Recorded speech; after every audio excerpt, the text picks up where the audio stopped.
안녕하세요. 도웅행쌤입니다. 오늘은 외도 직면 후 조심해야 할 세 가지란 칼럼을 준비했는데요. 먼저 구독과 좋아요 부탁드립니다. 고맙습니다. 제 영상 칼럼을 외도 피해자뿐만 아니라 외도 행위자도 많이 본다고 듣고 있습니다. 저는 영상 칼럼을 만들면서 기본적인 철학이 있는데요. 비록 외도와 직면하였지만 치료와 변화를 추구하라는 것이죠. 이런 면에서 제가 외도 행위자이든 외도 피해자이든 직면해 드리는 부분이 있다면 치료와 변화를 위한 조언이라고 생각하시고 선입견이나 고정관념 없이 수용하시면서 자신의 모습과 상황 그리고 증상을 살펴보는 계기가 되길 바랍니다. 오늘은 외도 직면 후 조심해야 할 세 가지를 준비했는데요. 이는 외도 행위자뿐만 아니라 외도 피해자에게도 필요한 조언이라고 생각합니다. 첫째, 가정폭력을 조심해야 합니다.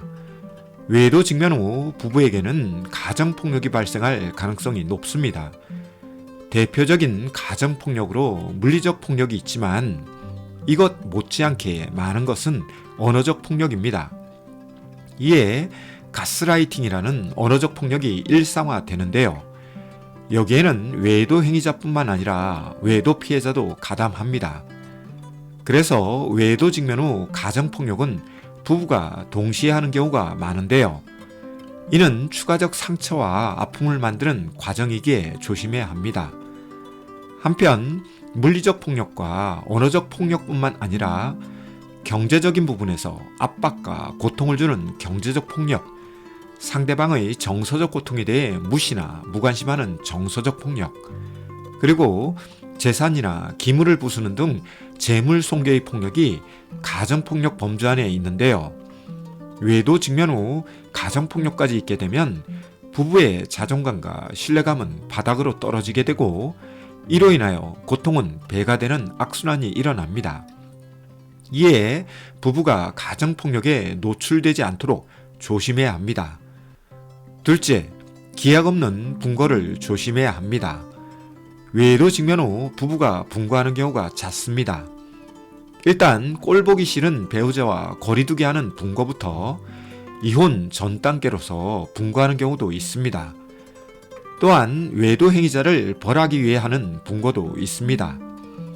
아울러 가정폭력 때문에 분거하는 경우도 있죠. 어떤 경우가 되었든 분거도 필요할 때가 있습니다.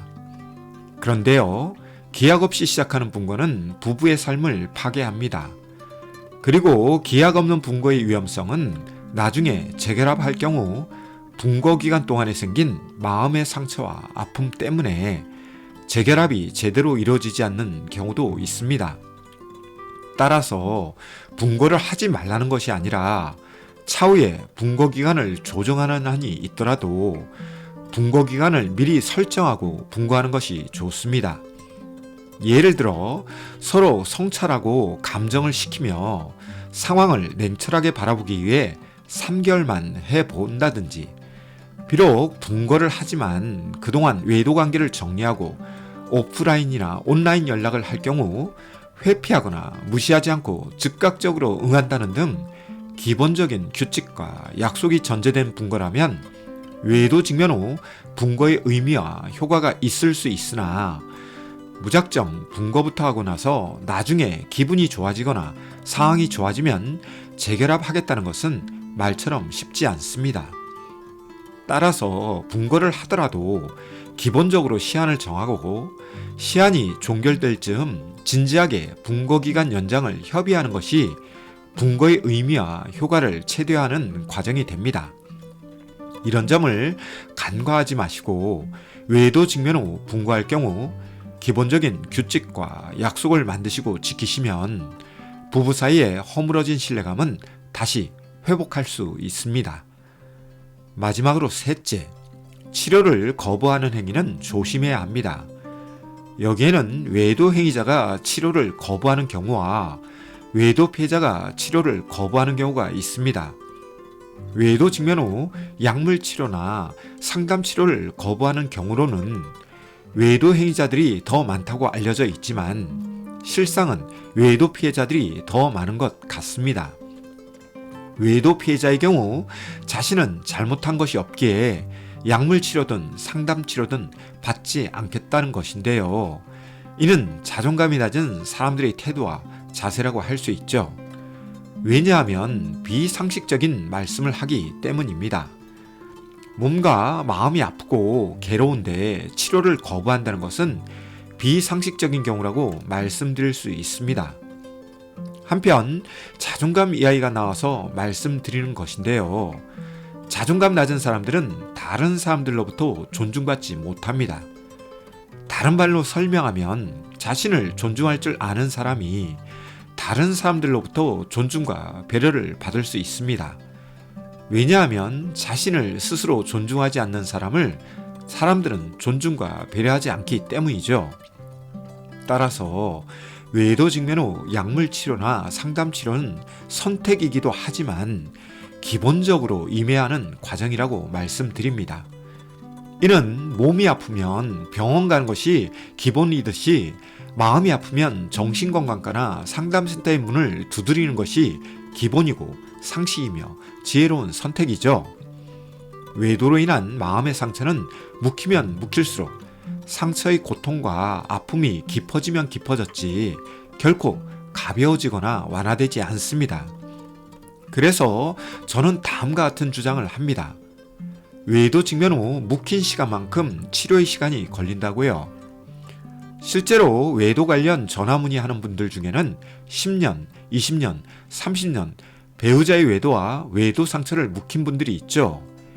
이런 경우 50대 혹은 60대에 접어든 분들이 많은데요. 냉정하게 말씀드려서 이런 경우 자신이든 배우자이든 치료하다가 생을 마감할지도 모른다고 말씀드리며 이제라도 치료에 임한다면 강한 마음이 필요하다고 말씀드리죠. 왜 그럴까요? 첫 번째 외도 치료도 없었지만 그동안 묵힌 시간만큼 치료의 시간이 필요하기 때문이죠. 따라서 외도 직면 후 치료를 거부하는 것은 조심해야 합니다. 오늘은 외도 직면 후 조심해야 할 3가지에 대해 다루었는데요. 저의 영상 칼럼이 상담사의 잔소리라고 생각하지 마시고 혹 배우자의 외도와 직면하였다면 외도 행위자이든 외도 피해자이든 가리지 마시고 가정폭력, 기약 없는 분고, 그리고 치료 거부 등에 대해 조심하고 주의하며 외도의 상처와 아픔을 치료하길 바랍니다. 오늘은 외도 직면 후 조심해야 할 3가지에 대해 다뤄보았는데요. 내용에 공감되었다면 구독과 좋아요 부탁드립니다. 고맙습니다.